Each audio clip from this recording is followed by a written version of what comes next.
Moi, je reconnais aujourd'hui devant vous que j'ai les mains sales, que j'ai fait un sale boulot, j'ai été manipulé, mais surtout, avant tout, j'ai agi sur ordre de l'État.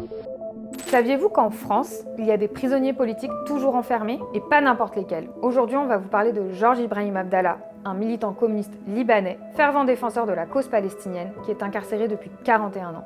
Ça fait de lui le plus vieux prisonnier politique d'Europe, voire du monde. Une nouvelle audience pour sa libération est prévue dans moins d'une semaine, la 10e après 9 refus depuis 25 ans.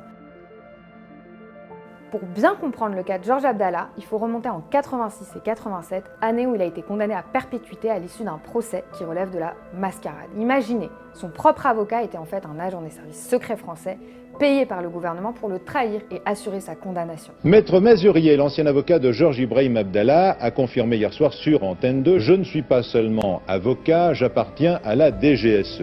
J'ai quand même trahi, non pas Abdallah, mais j'ai violé tous les devoirs de ma profession. Moi, je reconnais aujourd'hui devant vous que j'ai les mains sales, que j'ai fait un sale boulot, j'ai été manipulé, mais surtout, avant tout, j'ai agi sur ordre de l'État. Fake news, mensonges, mise en cause de sa famille, durant tout le procès, il a fait l'objet d'une campagne médiatique ultra brutale pour radicaliser l'opinion publique contre lui. Depuis, il est enfermé en France. Pourtant, Georges Abdallah, il est libérable depuis 1999. Mais cas déjà assez exceptionnel, ses 9 premières demandes de libération ont toutes été refusées. En 2013 seulement, la Chambre d'application des peines de Paris accepte enfin sa demande de libération. Mais c'est maintenant le gouvernement français lui-même qui intervient sous la pression directe des États-Unis pour bloquer sa sortie. Il refuse de signer l'arrêté d'expulsion nécessaire pour qu'il puisse rentrer au Liban.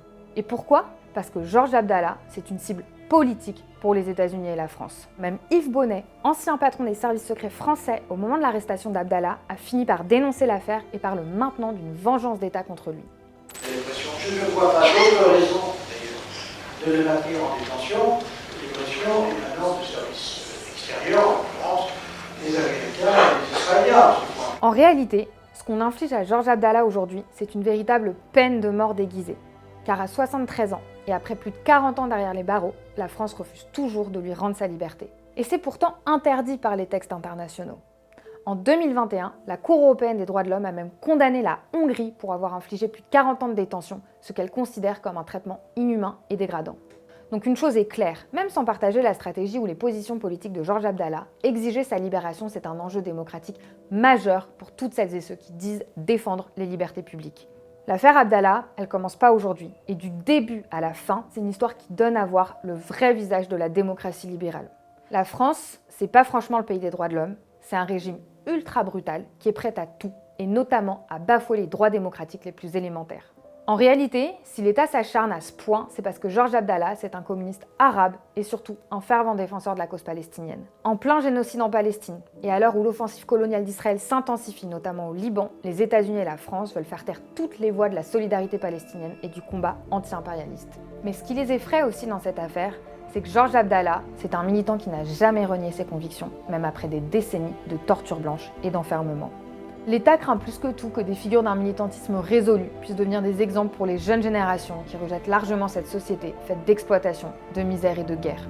Pour toutes ces raisons, nous devons exiger que l'acharnement envers Georges Abdallah, qui n'a que trop duré, cesse définitivement et qu'il soit enfin libéré.